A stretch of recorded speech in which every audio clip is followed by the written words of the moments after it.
Well, welcome everybody. Happy Monday evening. As you can see, you got me and you got Crux, so we're gonna make this thing happen here. And hopefully, Badel will be joining us. Just a point of information for everybody. We've got BC PortCorp mining that fiat, and he is taking care of like snow removal, that kind of thing. So he's probably not going to be joining us, but he did send a question for me. So we're gonna throw that out to Crux. Crux, man, welcome. Appreciate you being here.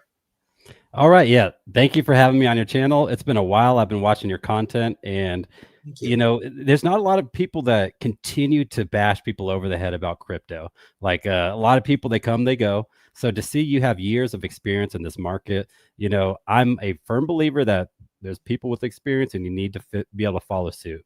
So find people that think like you and then add them to your bag. So appreciate you. Thanks for having me on, Keith. And I'm super excited to be here with you. Awesome. Yeah, I'll tell you what, you've been around the space for a while. I remember back in the day, like first watching you, and now correct me because I'm going to have you give your like origin story here in a second, but I think you stepped away for a while maybe in content creation. Am I right about that? Or did I just miss you somewhere in the mix of it all? Yeah, so 2020 was my first cycle. Well, I guess technically like the first start of the last bull market. I first started getting into crypto, and then this bull market, I wanted people to it looks a little frozen. Hopefully it's not frozen. You there? I'm here. I can hear you fine. Okay, gotcha. It's just my video's frozen. All right, I'll keep going. All right, so this being my second bull market, I wanted people to not go through the same mistakes that I made. So yeah, I would say 2022, the end of 2022 going into 2023 is when I started creating content. Myself, Army Piper, and a couple others, we started like bridging into crypto, and we started educating people because this space is filled with a ton of misinformation. So that's what I'm trying to do, is create relatability, because that's of all things I know, people want relatability. Like they want to be able to see themselves within you. So I want relatability with truth, and that's why I created the Crux of Crypto. All right, excellent. So tell me how you see yourself here in the space. I know when we were talking behind the scenes before we got here, you're like, I'm an analyst and that kind of thing, and then a content creator.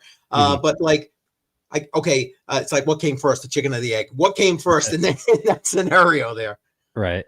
Yeah. So I got into crypto to make money. I'm not going to lie. There was actually a 7-month span where I turned 130K into $1.3 million. Nice. And that was last bull market. And some of the lessons I learned within that process, because I wrote a good amount of it down through the bear market, is I have this experience. I need to tell others that it's okay to take profit. Now this bull market's a whole lot different. My vision is completely changed. I see myself as like a believer and a visionary. So I don't rush to sell my bags, which sounds crazy. You know, Bitcoin went up to 126K. It's sitting like somewhere around like 83K.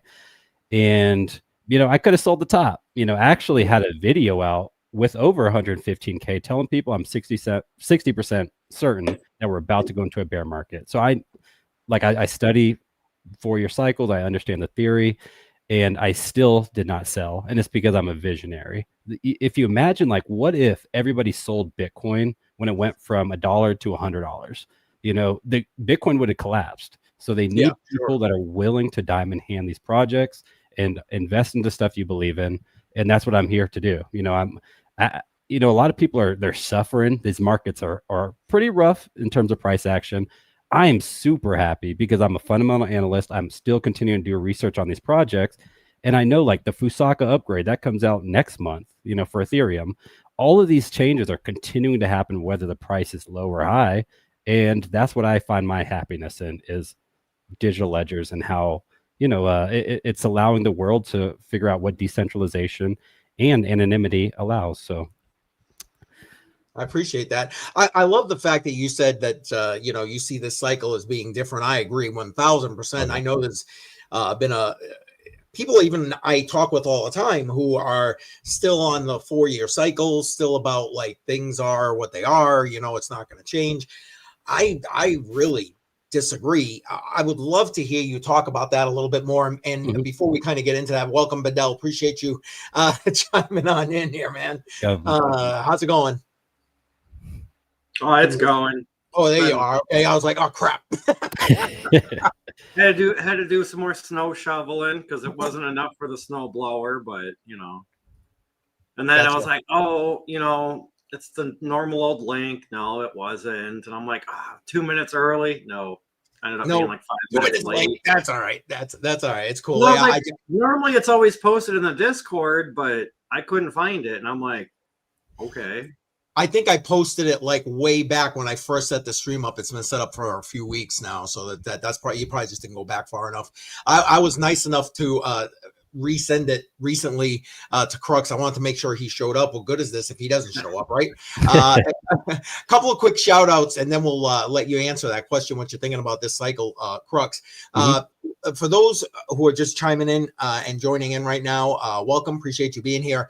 BC is mining that fiat. They had some snow out his way, so he's getting rid of some of that snow. He's moving it around, so he's not going to make it here tonight. I do got a question from him that we're going to throw a Crux a little bit later. I see Kevin. Welcome again. Appreciate you being here, man. He was here this morning and then now again tonight.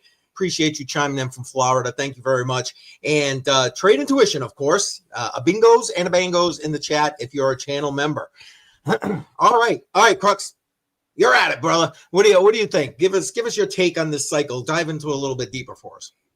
Right. So for those that don't understand four-year cycle theory, this is something that I am very not only knowledgeable, but I push it because I think it's very important to understand what it is.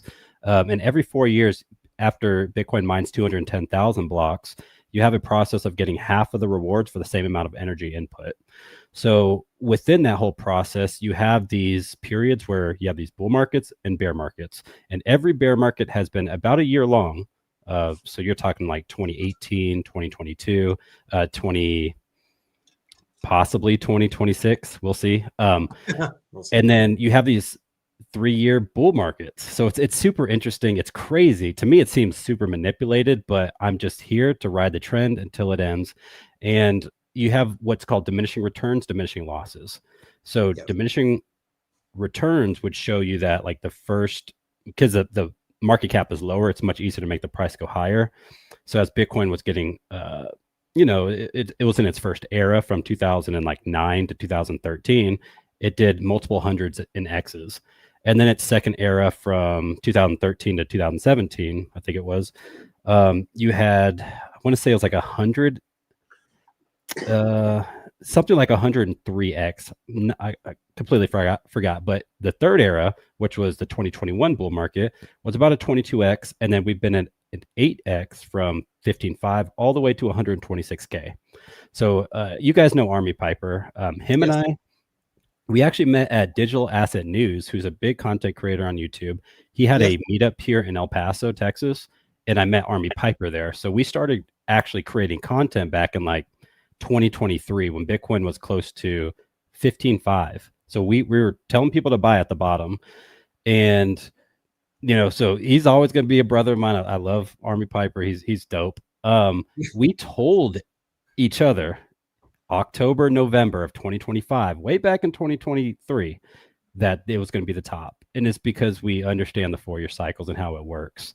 And I don't like to scare people. I released a video back in October, like mid-October, saying 40K Bitcoin, and that's based off the diminishing losses. And I know you might not like agree fully with like the 4-year cycle, but diminishing losses means if 2011, we lost 86% of the returns. And then 2018, we lost 83%. And then 2022, we lost 78%. That's how I did the math to come up with a 70% pullback from 126 all the way down to 40K. And I'm about 60% certain, which I've been about 60% certain since mid-October, that we are currently in a bear market. Nice. I love percentages. I mean, at the end of the day, that's all this space is, right? It's playing the percentages, especially if you're trading. Shout out to Crypto Billy. Appreciate you being here. Billy Goat Tails. Love Billy Goat Tails, man. Those guys always Givers gain. Yes, That's sir. right, baby. Hashtag givers gain. Well, thanks for breaking that down. Oh, Wick's wife just popped in. Welcome. Hey. Appreciate you being here. So I appreciate you breaking that down. I do. And I guess the reason I'm a little less, what's the word I'm looking for? Bullish, I guess, on the 4-year cycle still kind of being intact is like, to me, this cycle is become completely different with stuff like ETFs, with stuff like, government's involvement and so on and so forth. And I'm not saying it's like completely gone by the wayside. I think that would, but I just don't see it, even if the cycle kind of holds true, those percentages being like, what's the word I want? Like hard and fast. You know what I'm saying? Sure. I guess that's, again, old man's opinion, just kind of watching what I watch. Any other thoughts you want to add to that? I mean, push back on me by all means, just because, sure. this is my show. That don't mean nothing. Give me a slap me around. That's what I came out here to do. I came to just smash all your concepts. Y'all will be a believer by the end. No, I'm just kidding. So here's something. I look at crypto mainly from my own frame nowadays. Last bull market, my first cycle, I used to study, all these different content creators that I thought were smarter than me. You got like Ben Armstrongs, Ben Cowens, and these type of people. Sure. And this cycle, I've been not really watching too much content and studying myself and how I personally think. And something that stuck out to me is everyone was calling this one the institutional cycle. And so what I did is I went back and I looked at what does that actually mean? This means institutions are here.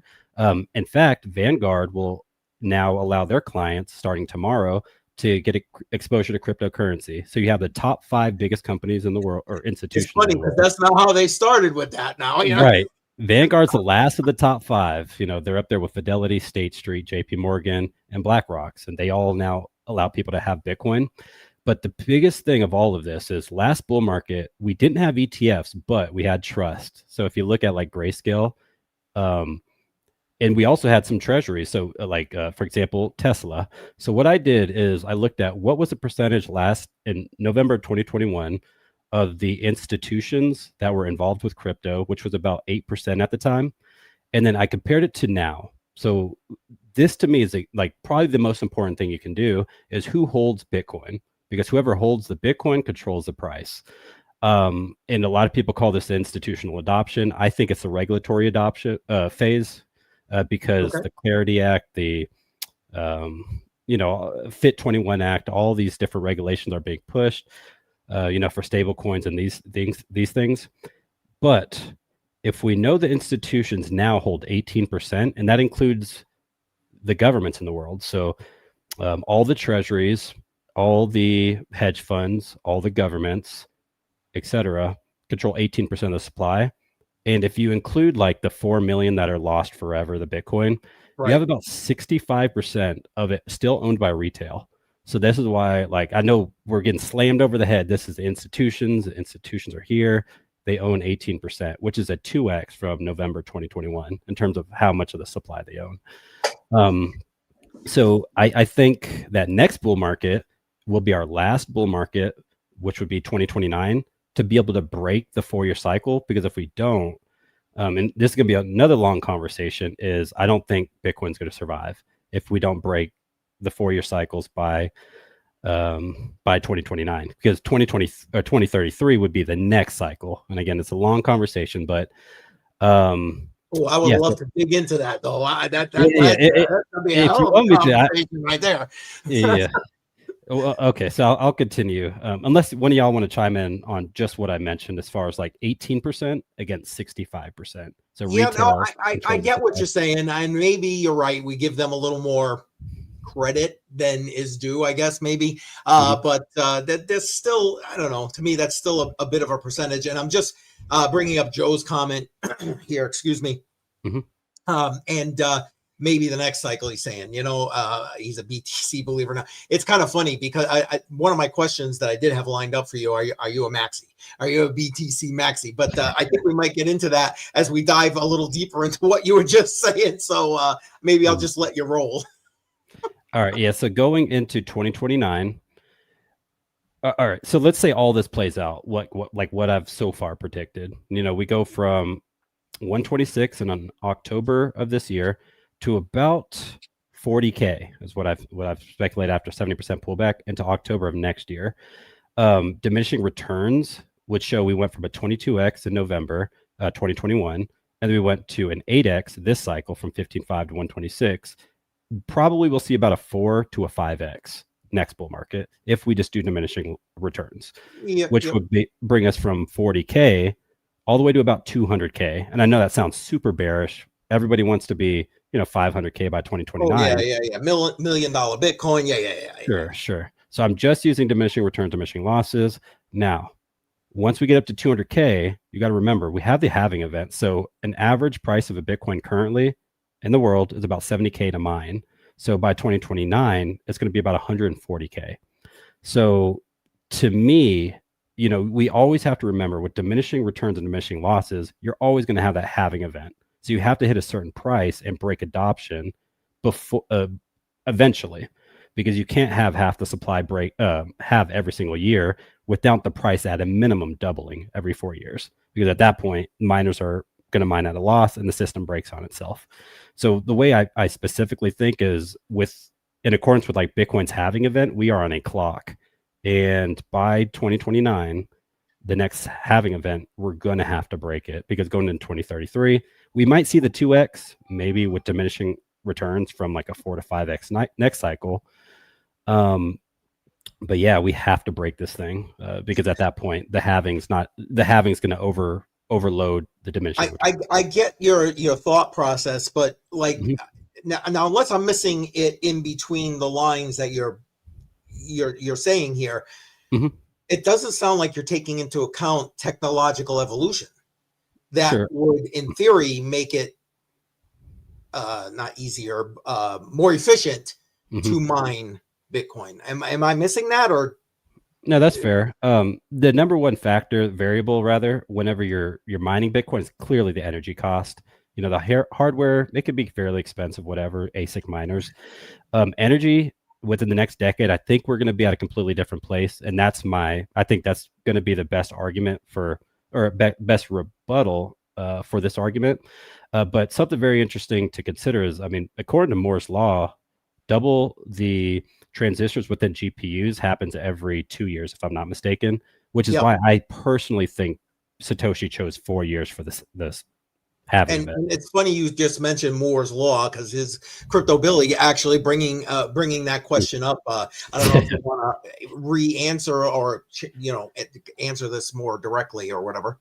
Well, let's see. Okay, so Crypto Billy says, what about these blocks and huge transactions that pay more than Bitcoin reward, the fees and Moore's law? Great question, Billy. So first of all, fees on Bitcoin have gone down because people are starting to resort to scaling solutions such as Lightning Network, which actually, honestly, in 2025, I'm able to pick apart Bitcoin because I've seen the evolution of cryptocurrencies. As much as I believe in it, there's a lot of inefficiencies within like scaling solutions or side chains. So if you have like Lightning Network or Liquid Network, which are two different ways people use to kind of scale Bitcoin, you sacrifice something. So in this case, you're going to sacrifice the decentralization by allowing 99% of the users who actually use Lightning to use other services. And also, if we have like PayPal or Square, whoever's going to be using these services, they're the ones getting the fees. Essentially, whoever's mining the Bitcoin is getting the fees, but the people that are on the side chains using those, it's not allowing the Bitcoin miners to get it because they're using the side chain. So there is less of incentive to mine Bitcoin now whenever there's alternatives to send your Bitcoin. So that's one thing to consider. Crux making me think again, man is deep. Yeah, this is what I do. I challenge everything. I run everything through AI as kind of like a third party, but a thought experiment, man. Yeah, I get that for sure. And I'm not here to say I know everything. I'm just here to question stuff and see what lasts. The 4 year cycle, to me, it seems like it's working pretty well. But yeah, overall, I'm a believer in Bitcoin, at least for the next 5 years. We'll see, but yeah. All right, Fair enough. And yeah, plus ones for Crux. Absolutely, man. Absolutely. And hey, listen, I'm all about it. If I'm not saying I know it all either. I may have been around for a while, but that doesn't mean I got the damn answer. I've lost plenty of money here, but that's a whole nother story. Maybe a whole nother stream at some point right now. Seriously though, Badel, listen, I know I'm just like dominating this, but if you got a question, man, you know the drill. Jump in, beat me on the head. Just I've got a question. I'm just trying to figure out the best way to ask it without answering my own question. I'm just gonna throw it out there. So okay, like you were saying, like the average miner is about 70K to mine one full Bitcoin, right? So I mean, yes, everybody has their own price point, but say Bitcoin goes to say 55K, you know, it's below that 70, it's above the 40 that you were saying. Like, do you think these miners are going to turn off and just buy the Bitcoin? That's the issue with proof of work networks. Buying the Bitcoin is always going to be the best thing. I know it sounds bad because it doesn't incentivize decentralization, but why would I, if I have $10,000, why would I go buy an ASIC miner? It'd take like 4 years to ROI this thing and then start making money, when I could have put that $10,000 into something, got an 8x, got a 22x, got a 102x, depending on what cycle you're in.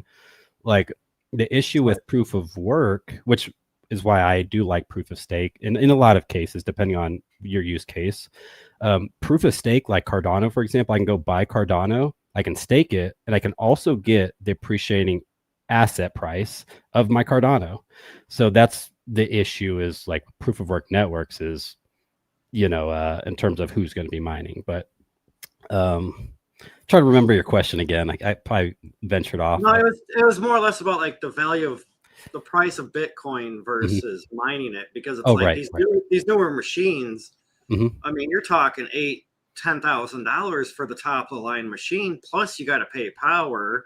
And I know a lot. I'm a miner also, well, kind of now, not really. I kind of turned all my stuff off at the moment, but you know, but it's like home mining is not really even there anymore because of the price of power, and you have to go through other companies, which then creates more fees. So it's like, okay, yeah, your power may be lower, but you're still paying these fees on top of it, plus the service and this, that, and the other. And then it's like, you know, at what point is like mining Bitcoin just going to be industrialized for only say 10, 15 companies per country in the world? You know, I mean, it's kind of like, I mean, I've got data centers popping up all over by me, and they're like 170 to 500 acres, like at the size. And it's like, okay, well, everybody's complaining about the water and the power and how we're supposed to be seeing tax incentives, you know, about all this. But it's like, well, all the ones that are already here that promise that didn't do anything.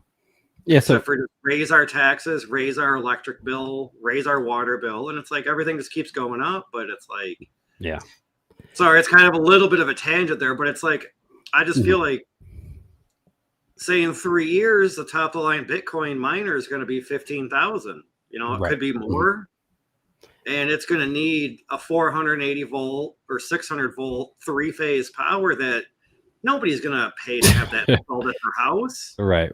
You know, like, these are all great points, by the way. So what we do know for a fact is we have people that are willing to mine at a loss. So last bear market, Bitcoin went to 15.5, and on average it was about 22K, I believe, at that time in November 2021. So that's one thing. We have been there before. It's not our first rodeo, but there's going to be eventually a price point or a pain point to where people will, for the most part, capitulate. And if you look at Foundry USA, which is, I created a video on this about a year ago, maybe even a year and a half ago, and you compare their hash rate. So Foundry USA is the #1 hash rate pool in all of Bitcoin. They started back in like 2020, if I'm not mistaken, and they got to about 8%. 2022 got to like 16%. 2023, now it's like 23%. 2024, you know, up to like 30% or close to it. And it's like, this mining pool by the way, it's ran by Digital Currency Group, who, Barry Silbert, and they control the media, Cointelegraph, etc. Is going insane. And the more miners that people like you and me turn off, they get stronger. They get the governance, which eventually gets the biggest threat, which is a 51% attack. More, possibility. There's more possibility of a 51% attack from low miners like you and me, because we can't afford that $15,000 miner, or our house doesn't allow us to mine. So in order to stay competitive with Bitcoin and, access Moore's the best chips according to Moore's law, is the institutions are going to get that access. And the best hope that we have for Bitcoin is the institutions do not centralize. So you have, like, I don't know, Marathon doing their thing. You have Riot doing their thing. You have all these different institutions that are competing against the big dogs. And really the home miners, like, we're just pawns at this point. Now, Bitcoin does have 30,000 nodes. There's a lot of that things, especially with decentralization, that you can do as a individual solo miner. But in accordance with hash rate, we don't want the institutions, at least one single institution, to get too much of that power. So, yeah, well, I love that you brought up a couple of things I kind of wanted to steer toward. One was Foundry. If I remember correctly, it was about maybe 3-4 months ago. Like Foundry hit, what was it, like 9-10 blocks in a row. It was like, yeah, exactly. It's like insane. And then that's kind of what really gave me a push with regard to home miners, solo miners in particular, that kind of thing. BitAxe, whatever one it is that works for you. Did I just freeze up here? Oh, I think we lost Crux. Did we lose him? Yeah, he was loading, and then. Yeah, and then he's gone. Well, hopefully he'll jump back in here. We'll bring him up here. But so if he does, we're going to go and try and get that question answered. And then we'll go into BC's question and try and get him to answer that one. I'll tell you what, I appreciate everybody that's here, everybody in the chat. Thank you so much. If you haven't already done it, you know the drill. Smash up that like button. Appreciate that, the fact that you're doing that. Don't forget, share this thing out. We want to definitely grow HODL the Line here. So again, and for those who are just kind of coming in, BC mining fiat tonight. They got a bunch of snow, so he's moving around the snow. How about you, Badel? I know you were mentioning on Friday night that you guys were getting snow. Did you get a lot of snow or what? Yeah, I'd say somewhere between 5 to 7 inches. Oh, nice. Okay. Just in Saturday alone, and today we're supposed to get between 1 and 4. But in the last 2.5 hours, we got less than half an inch. I mean, we still got 4 to 5 more hours of it snowing, so we'll see. But okay, fair enough. I mean, listen. Oh wait, I think I see him coming back in here. My bad. And he's back. Oh man. Oh man, I got rugged. Yeah, you did. Currency Group. I'm telling you, they're listening in. That's what happened. Barry Silbert was like, "Hey, Crux been taking shots at me all week on Twitter. Rug them." That's what. That's it.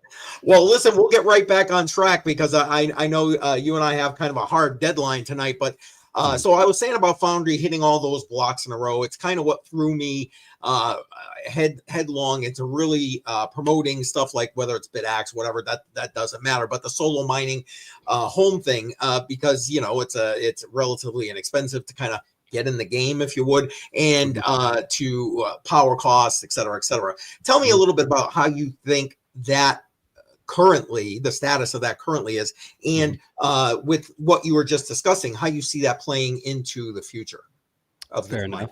Yeah, I think that's it's like fair hope, I guess. I mean, like if you're competing against the institutions, they have these big miners, and SHA-256 is the algorithm you got to run. A6 are the competitive way to compete. I'm not a big fan of home miners without it being competitive, and which is another reason we don't have to jump into Kaspa right now. But there's a lot of different networks, layer ones, at least in 2025, where we've learned the mistakes of Bitcoin. And I know it sounds really bad. I'm saying the mistakes of Bitcoin. It's the number one most adopted digital asset of all time. It's actually the first asset I think Google was like 22 years to get to 1 trillion market cap. Bitcoin did in 11. So the fastest asset to get to $1 trillion. It's being adopted quickly. But again, I'm going to keep on going after it because I think that's how you learn from it. And all these technologies have evolved from what are the mistakes of it. Eventually you had a proof of work network. Eventually you had smart contracts. We got oracles. We have DeFi, all these things just to add to what Bitcoin was able to do. And in terms of like the small man being able to mine or promote decentralization, I think we're at a loss. And again, if your idea of the perfect money is to allow somebody to be able to buy a $15,000 miner and get like an advantage over somebody who only can afford $100 miner, then in my opinion, it's not perfect money. I think in a perfect world scenario, everybody would be able to have their phone, mine a cryptocurrency from their phone. And essentially this phone is the only way it through a digital identification is the only way you get access to the network. So everybody has one wallet, one phone. I know it sounds weird, but to me, everybody has a phone. It's the most like relatable way to keep something decentralized without having a monetary value over securing a network. Because at this point, again, Foundry USA can buy 10,000 ASIC miners. Crux, I'm probably buy one, maybe two, whatever. And I am at a loss. And you are now using a previous network, which is fiat currency, as a way to secure the new monetary system. So again, I'm coming with abstract concepts, but I like if you're bridging into a new monetary system and you're using the old system to gain advantage, I don't feel like it's perfect money. So. Listen, I appreciate the fact that you're saying, well, it's kind of abstract concepts, but you know what? That you need those to some degree to be able to kind of think through it, because you've already got me going, you know what I mean? And I'm okay with that. I like that. I like the pushback and the challenge with that. Now, to pivot a little bit, you mentioned Kaspa.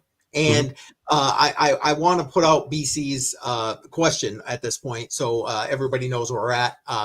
One of the things that BC wanted to ask Crux when he came on was, and for those who are not following Crux on X, well, shame on you, first off. Links in the description. So go ahead and do that, please. And as well as his YouTube channel for that matter. Links are there. Make sure you go ahead and do that. But one of the things as BC was doing research, and we all know BC, Bitcoin Maxi, right? He saw a comment, and I'm going to paraphrase it a little bit, that Crux had put out there, basically saying if Satoshi had more time, he would have made Bitcoin Kaspa. And again, that's paraphrase, but you get the point. Talk about that, Crux, please. Yeah. So first things first, I am a content creator. I've never taken any paid shills or anything. The beautiful part about Kaspa, to start off with, is with 100% certainty, you can say none of us have been paid. So everybody who talks about Kaspa speaks from their heart or their conviction. So that's something very important to note. Like SUI, all these different foundations, AVAX Foundation, they could pay content creators to shield their projects. So in this network of what fair launches are, this is the only way, in my opinion, to be able to create a perfect currency. It has to be a fair launch, and it has to be proof of work for a medium of exchange. Like most other, I have nothing against SUI or these other layer ones. But in terms of use case, like you can do gaming projects, you do AI, all that stuff, proof of stake is fine. But proof of work, in my opinion, is the only way to decentralize without allowing too many institutions to get a fair disadvantage.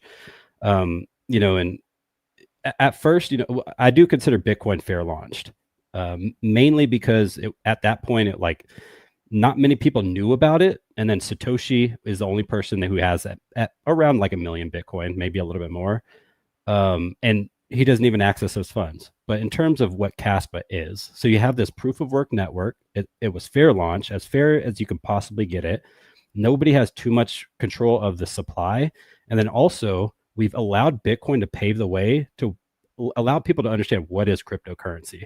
So I think like 4 years ago, Kaspa just celebrated its first birthday, like middle of last month. So it's been out for only 4 years. Okay, so actually the project itself has been out. The token itself has been out a little bit less, if I'm not mistaken, because it's in its first cycle. But so we've had a decade to go after Bitcoin has proven what digital ledgers are. Thousands upon thousands of people have flooded into crypto, and we have an ability to do another fair launch. So I still think, like, this day and age, you still have the ability to do fair launches, but the second you say this is a new crypto, use your ASIC miner to mine it on day one, you're gonna have a ton of people flood in. Like back in the day, like, who was mining Bitcoin? Not very many people. So you created the fair launch, you created the proof of work network. Next, what are you going to add that's no other network's going to do, right? So you have IOTA, which is the first blockchain that allowed DAG technology with this directed acyclic graph. And this is a completely different data structure than a blockchain. So blockchain linear, DAG is like a web, and there's a lot of advantages to DAGs. First is the scalability. So blockchain or scalable or linear blockchains like Bitcoin are typically bottlenecked, but what Kaspa has done is added a weighting function to Kaspa Heavy Hash, which is their SHA-256 equivalent algorithm, and it allows you to choose one of 10 different blocks to go to. It's not just one block to the next block to the next block. It's this block we're on. The next one's going to be one of these 10, and then the next one's going to be one of the next 10. And at this point, you're having 10 blocks per second. So each of those blocks, they have a throughput of about, I want to say up to like 400 plus transactions, depending on the size of the transactions. So now you have a proof of work network, decentralized via fair launch, secure through Kaspa Heavy Hash. And then you also have, what else? So that was Crescendo that allowed 1 to 10 blocks per second. And you have something called DAG Night that's going to try to push it to 100 blocks per second. And you still get those 300 plus transactions per block. So there's an actual roadmap, which is what I appreciate. Because a lot of these cryptocurrencies like Sui, for example, you brought like object-oriented program to your network. That's cool. I always invest in what did you create and bring to blockchain. And again, I think a DAG at this point is as valuable as anything really since oracles. So you had like peer-to-peer network, then you had smart contracts via like Ethereum getting adopted, invented by Nick Szabo. And then next you have, a lot of other things. DAGs are incredibly undervalued. And if your network's not using a DAG, you're going to be far behind. And a lot of these, even the linear blockchains, are somehow using DAGs within their scaling solutions. I'm just overall super bullish on Kaspa in general because it fits, in my opinion, all the things that we try to do between the trilemma, which is solving like security, scalability, and decentralization, which is what is required of a peer-to-peer network. So very long-winded there, but well, no. But a couple of things I want to hit on. And Automatic Beats, welcome. I saw you kind of chime in there. We didn't shout you out, but welcome. Appreciate that. And now to his point about the Kaspa miners right here. And one of the things I remember when Kaspa first kind of came out and hit the scene, they had their miners come out, but then difficulty went like through the roof and like it was just, those miners were basically useless for for everything with regard to mining. Now, from what you're saying, are you telling, in case I'm misunderstanding, you're saying that can't happen again because of this new DAG element? Okay, so the I want to say it was like earlier last year, if I'm not mistaken, with Crescendo Hard Fork. I think maybe earlier this year. Anyway, no, it was last year. Okay, so last year, Crescendo Hard Fork comes out. A lot of things changed with that, including how miners get paid. At this point, right now with Bitcoin, whoever has the most hash rate has the highest probability, but so many blocks are going through Kaspa's DAG that even as a home miner or just somebody without the best ASIC miner, you're still going to get rewards, which I appreciate. With Bitcoin, when somebody gets that reward, it just restarts, and then you're right back to square one trying to get that reward yourself again. Right.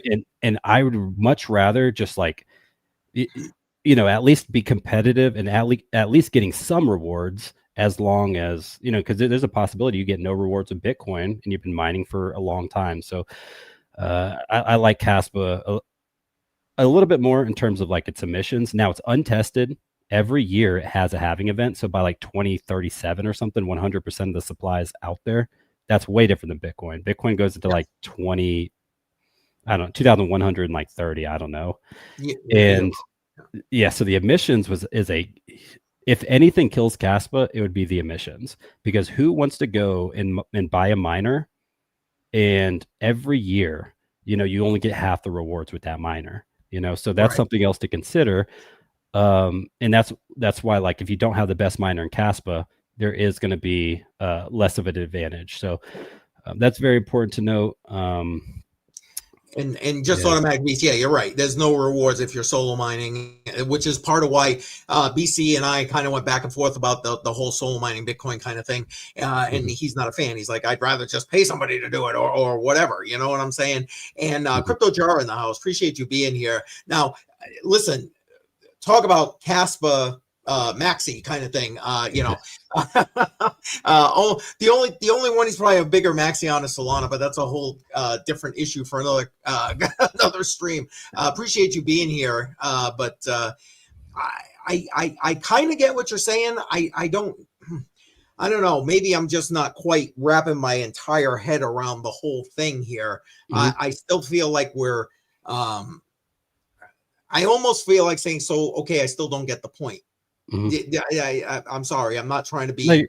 No, this is fine. All right. So let's do a little bit more. All right. So Bitcoin doesn't have smart contracts. Yes. There's kind of a fight going on within the Bitcoin community between like the cores and the knots. Yes. On which Bitcoin they should run. Do people in Bitcoin want to allow people to have cat JPEGs on their blockchain? Because this is going to annoy the throughput, and it's going to be much slower if people are pushing memes and stuff. So there's definitely an interesting conversation going on over there. But this is where, in my opinion, Kaspa shines, because you don't have to sacrifice your throughput. Like, your throughput's already established. In fact, so you have this new concept called vProgs, and I just did a video on it. And again, I always value blockchains by their visionary and what do they bring to the table. So not only was it decentralized acyclic graphs that Jonathan Sampolinsky invented essentially as a data structure to compete with blockchain, but then you also have vProgs. So vProgs are here to not exactly replace smart contracts, but it would render most smart contracts nowadays obsolete. And the cool part about this is it's all done on the main layer. So every single thing these blockchains try to do, where your Ethereum, you have high gas, so everybody goes to Base or Optimism or Matic, whatever scaling solution. You sacrifice your security for throughput. So Kaspa has specifically focused on what can I do that's possible on a layer one without sacrificing anything. So that's another thing that I appreciate, is they're the first to just completely focus on a layer one.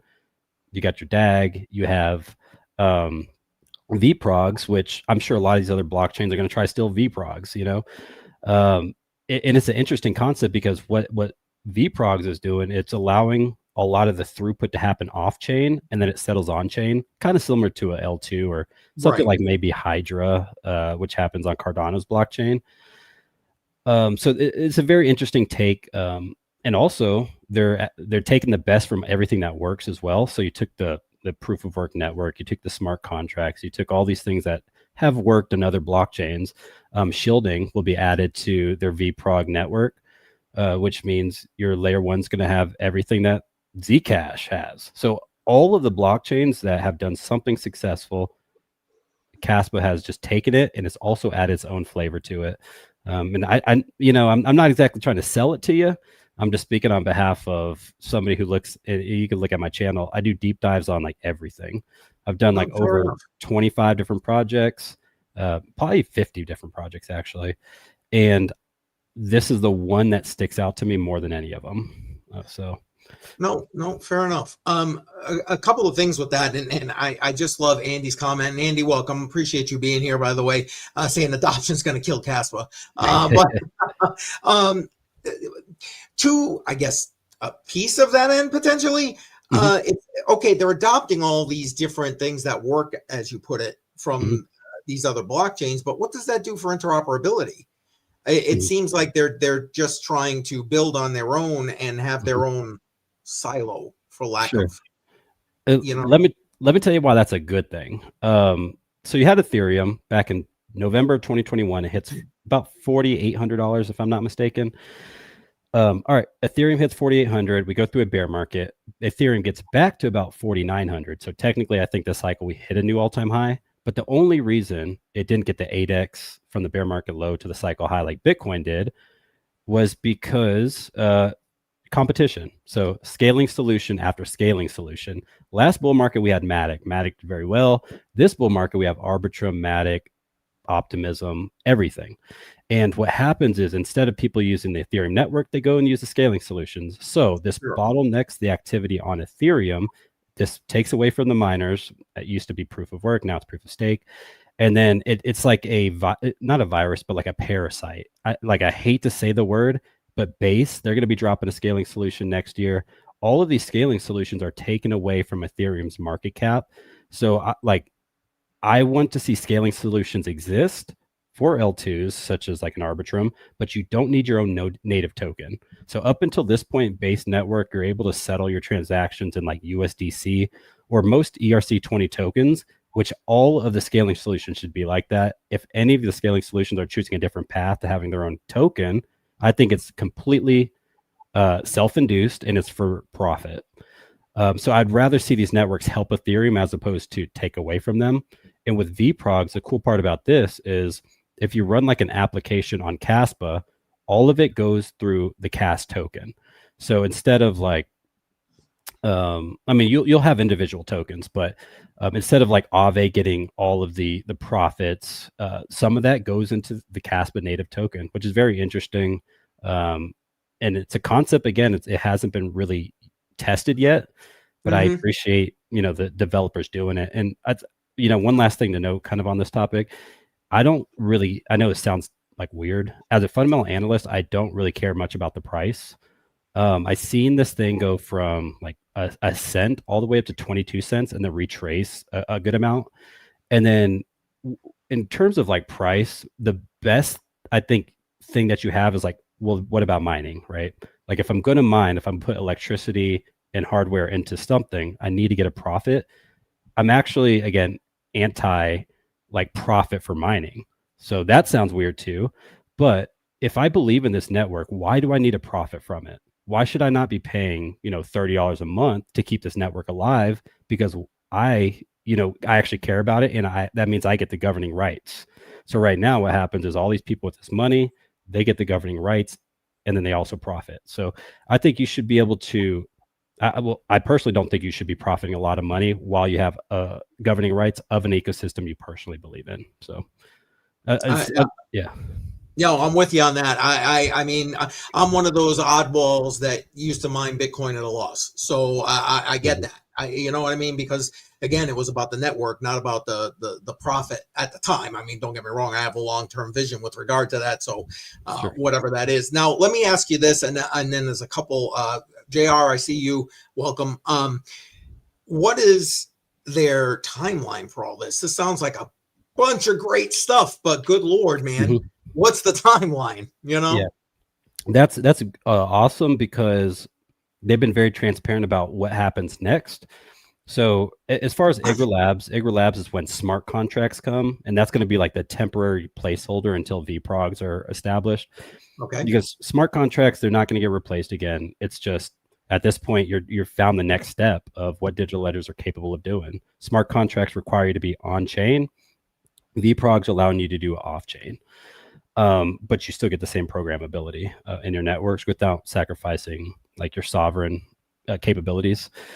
With trying to remember what the question. This is my second time I went brain dead, which that's all right. Basically, I was asking for the timeline to roll all this stuff out here. Yeah. So timeline: Igra Labs, smart contracts, Q1 next year. I believe it rolls out.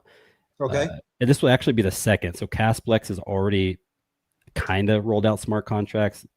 Kind of seemed more botched, but anyways, Q1 next year, expect actual smart contracts from a good team. as far as VPROGs, those have not been given. I personally think it's going to take at least 2 years to develop this technology, because you don't want to, fumble this one. This is very important. A lot can happen if you do it wrong. DAG Knight, which is supposed to take Kaspa from about 10 blocks per second to a minimum like 30 blocks per second. That's probably going to happen, I would say, next year, if I'm not mistaken. I know there's also some like Rust programmability.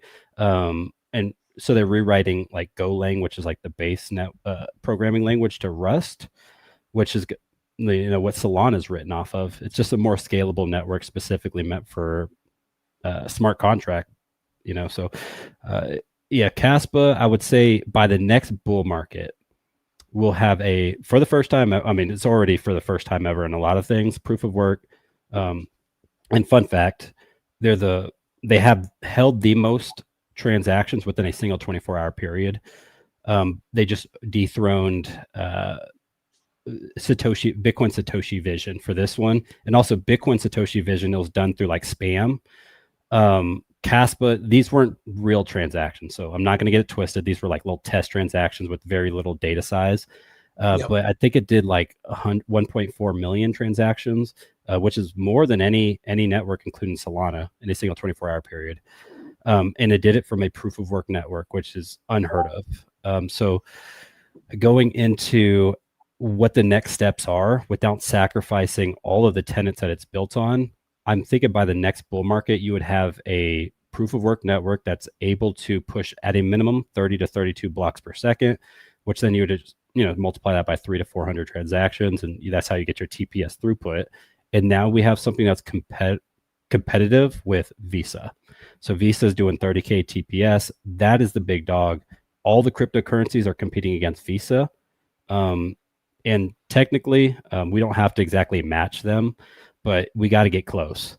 And we have to do it in a way where we're able to decentralize it and not allow them to have that 3% advantage over, all these different companies in the world. So fair enough. And I agree with you. We can't. The base of the space is decentralization, and we need to maintain that regardless of how the development goes. I'd like to pivot a little bit away from Kaspa for a second and ask you this. Mm-hmm. Beside Kaspa, what other projects are you looking at that you see in your vision potentially have like the same kind of longevity, I guess, in the space? Right. So I'm all about use case. So again, Bitcoin, Kaspa, those are going to be like your peer-to-peer networks. I'm going to treat those completely different than like investments. As far as like, if I want a ROI, if I like Solana, to me, it's a no-brainer. It's the one that like it's definitely centralized, which is fine in terms of just gaining money. So Solana's a big one for me. Like, I'm actually a meme coin holder. I like meme coins. I know it sounds weird as well. I think there's a way to gauge social sentiment. And if you understand the way Dogecoin made its name, you would understand that, you can gauge meme coins. There's a future there. And Solana, that's how it got its heyday. And it's gotten, it's not like Ethereum. Ethereum got its heyday completely different.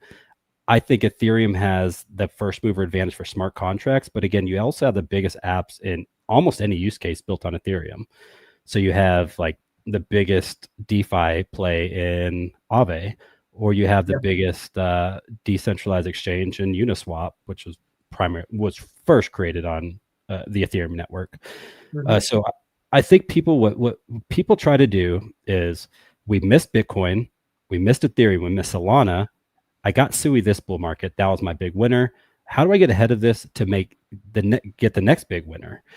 And really, it's just following the big money. If you follow the big money, they're going to be the very centralized ways, and getting in early is going to be your best bet. But there's a lot of different blockchains that have potential, but only few are going to win. And I think Ethereum, Solana. So Ethereum, like a couple bull markets ago, it was a big winner. Solana was last bull market's big winner. This bull market's big winner, in my opinion, was a Sui, even though it didn't get up to even close to 70 billion that Solana got in its first bull market. But what we're seeing now is it is competitive as heck right now. So we just had Monad launch. We have Base launching their token next year. And it's like, I only have so much money. I can't buy all these. So, and that's what I do as an analyst. I give each of these projects a fair shot. If I want to make money, that's one thing. But if I feel like it's going to change the world, like 0.0001% of cryptos are going to change the world. So. Yeah, well, facts about that. And Jesse, welcome. Appreciate you jumping on in here. Good evening to you, sir. And yes, oversaturated for sure, JR. Yeah, absolutely. Look, I know we've given you a lot of just like throwing questions at you left or right. Badel, before we slowly start to wrap this thing up, did you have any other questions you wanted to throw at Crux before we wrap up? Not really any question, but I just kind of wanted to say, like, kind of going with that whole like Bitcoin is king thing. It was the first one, and all these other projects find that one flaw in Bitcoin, and then they make their coin based off like that one flaw, and they're going to fix it. And it's like, okay, I get that, but now there's so many different coins and so many different blockchains that they all do this or that, or layer 1, layer 2, layer 3. In the next couple of years we'll be at layer like 52 or some crap, and it's like, like, I like the tech and I like the space, but sometimes it's like trying to get into like look at 3 coins and what they do, you just get overwhelmed by just like the technological mumbo jumbo. It's like, can you lay it out a little bit plainer and simple, on some of these projects? And yeah, for sure. So Monad, that's a project that recently launched. I told everyone to stay away from it. And all I did is I look at the tokenomics. I see 50% of the tokenomics on that project went to early insiders in the team. And that to me is automatically a red flag. That means they got in early. They're probably up already 30, 40, 50%, or X's actually. And then it, launches at 300 million, goes up to like 700 million, and then they dump. And that's going to be happening over and over and over. So what you want to invest in is visionaries that are looking to revolutionize crypto. So Solana, they found their little segment within the memes and the scalability, and using Rust to help gain adoption within their network. But if you're just a copy and paste cryptocurrency, Crux is not buying anything that you're selling. So, and that's with all of these scaling solutions. Base token, I'm staying away. Like, I don't care about the hype. I like Coinbase. You're not bringing anything new matter of fact, Optimism, everything's built on Optimism stacks. So we have layer 2s being built on other layer 2s, and it's just copy and paste. I need something that's completely different. And the more different things that you have that seem to work and make sense is the more bag that you're going to get from me. But stay safe out there, because if you don't do the due diligence on the tokenomics, which is going to be the most important thing. For example, 100% of most meme coins get minted on day 1. So there's no like emission schedule. There's actually a pro in that. It means that over time, you're not going to get released tokens and getting dumped on. So I do appreciate 100% of tokens getting minted on day 1, as opposed to emissions, going to VCs and they just smoke your bag. But pay attention to the team and the tokenomics. And those are probably going to be the 2 biggest things that I can say of any project. If you don't understand the team or the tokenomics, stay away from it. Fair enough. I don't really like I was not researching many projects when I first started back at the end of 2019. I got into Chia before it even hit mainnet, and I was like mining it. I threw a couple grand into it. I was like, okay, let's go. And then they're like, oh yeah, it's going to be like, $75, $80 per coin when it launches. I'm like, okay, I got, like 50, 60 of them.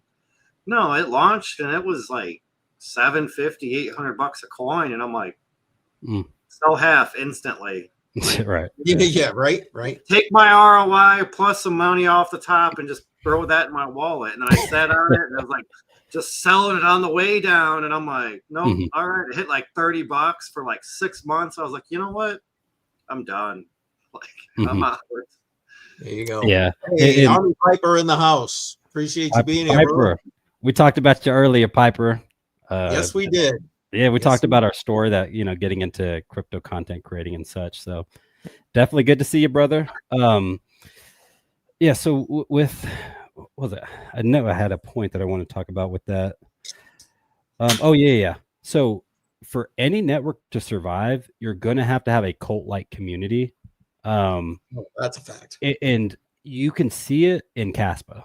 So if you go on X or something and somebody posts like a Bitcoin post, there's going to be like 3 different people in Kaspa community that's like flooding Bitcoin.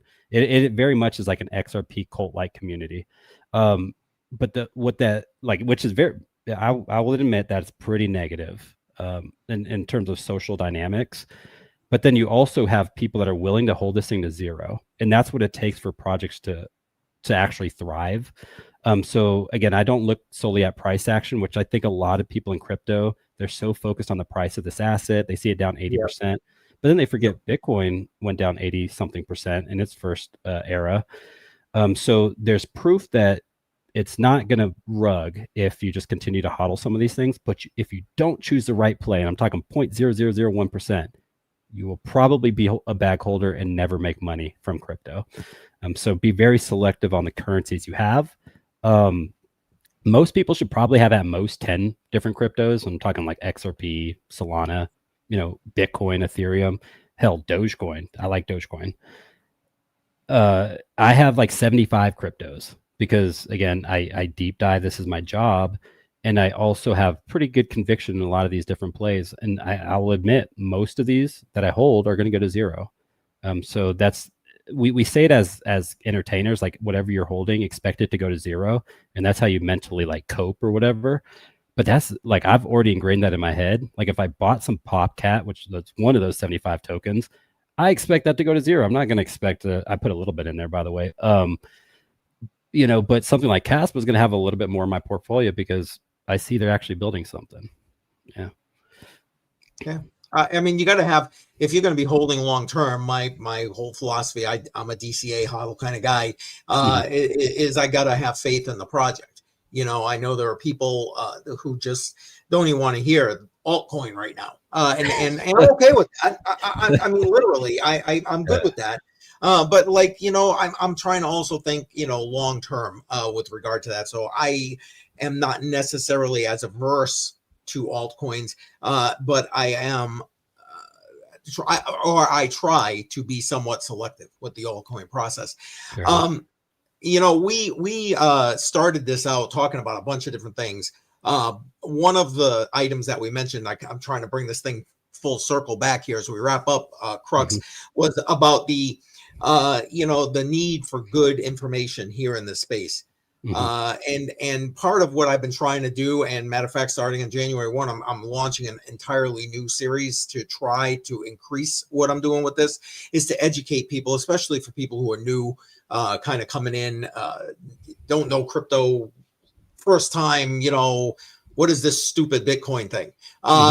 With that person in mind, anything you want to throw out there? So I'll clip this and I'll make a clip of this. So make it good. Yeah. So, all right. I want to make this one good. Yeah. All right.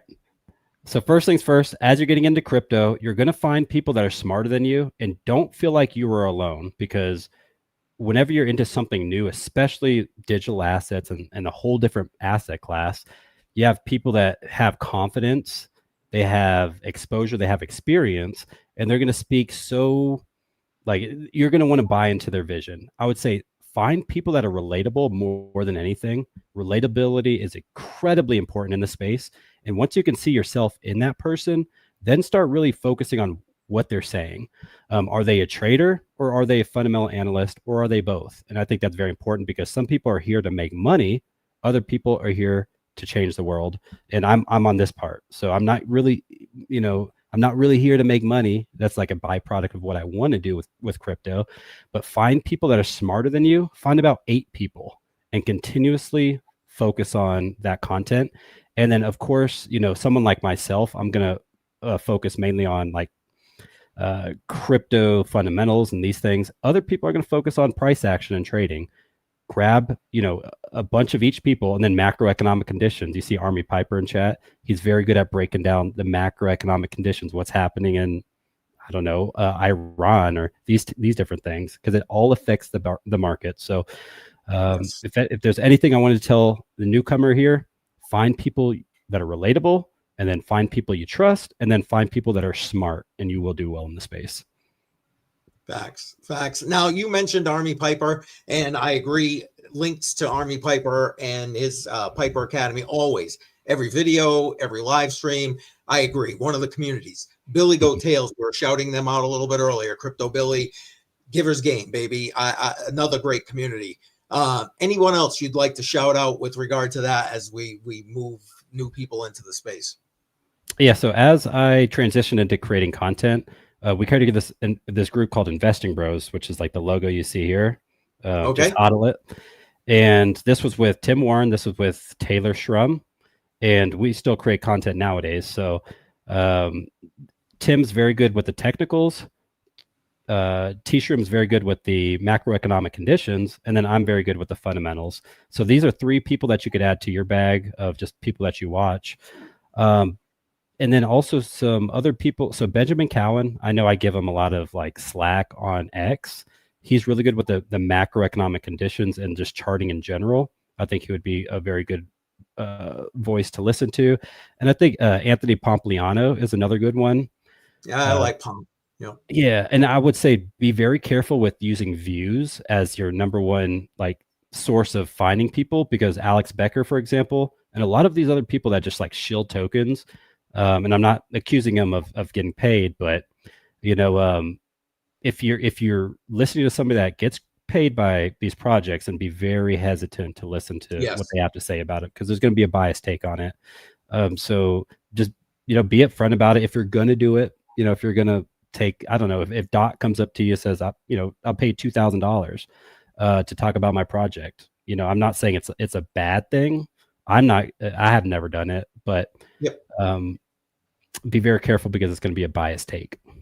Oh, facts. Listen, again, I'm going to pull this together in a clip, and you just got some great information right there. You follow what he just, excuse me, you follow what Crux just laid out there, and you will do fine. I do want to bring up Army Piper's, if I can find it, here we go, comment right here. That's why I stopped watching any other channel except for friends. Yeah, facts, man. Facts. I see it. Yeah. It's crazy. The more content you create, the less people you watch. Last bull market, I was watching everybody. Around the Blockchain was like the place to be last bull market on BitBoy Crypto's channel.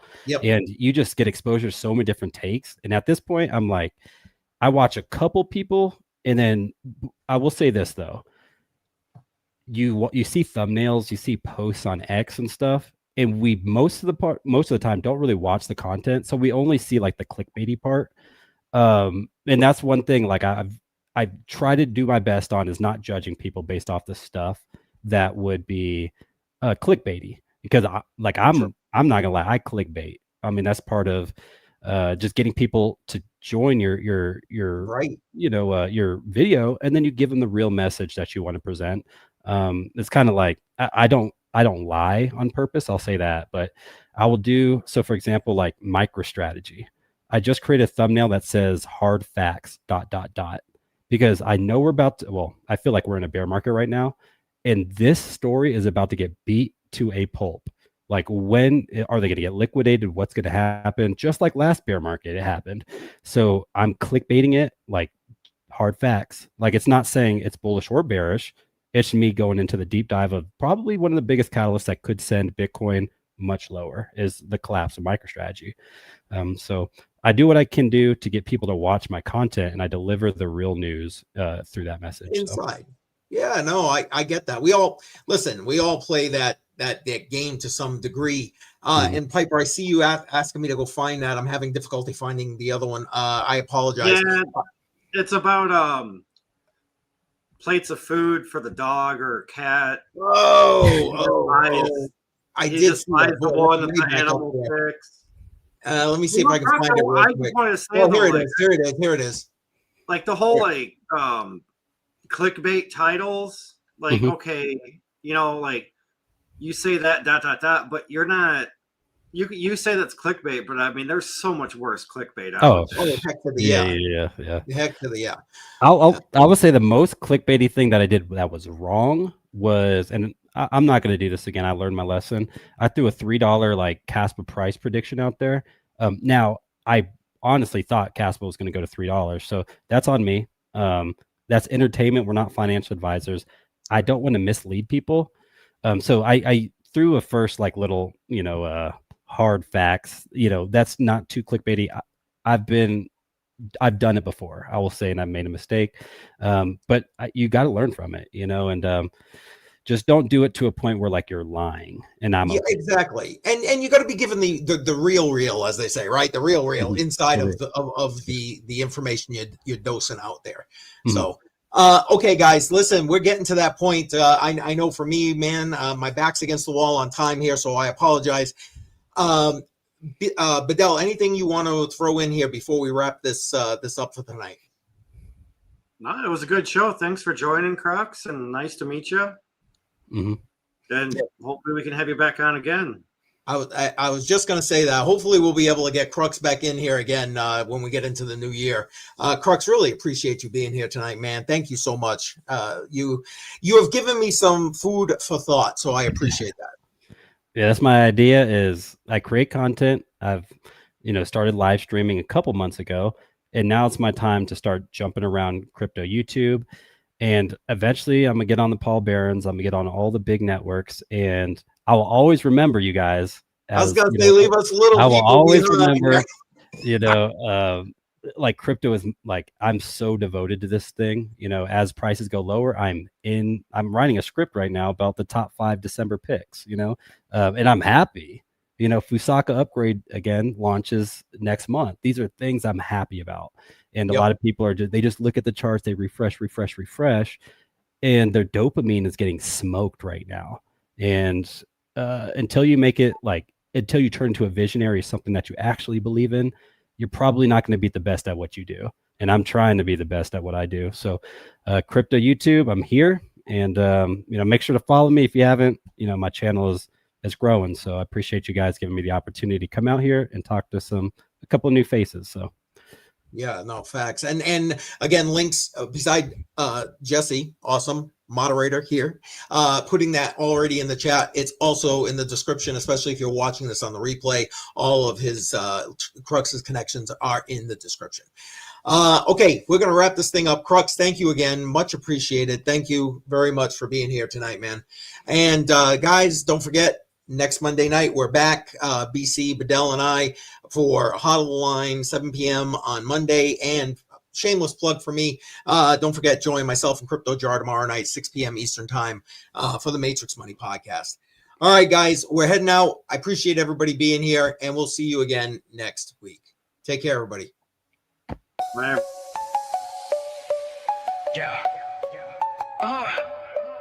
Yeah, fingers frozen, call it ice on my grip. Wallet getting heavy, yeah, it's making me trip. Charts doing backflips, but I'm steady, don't slip. Never fold, got a diamond script, no eclipse. Wolves in the market, they circle and pray. I'm a bull on parade, charging every payday. Paper hands crumble, they just fade away. I'm stacking sats, building castles where I stay.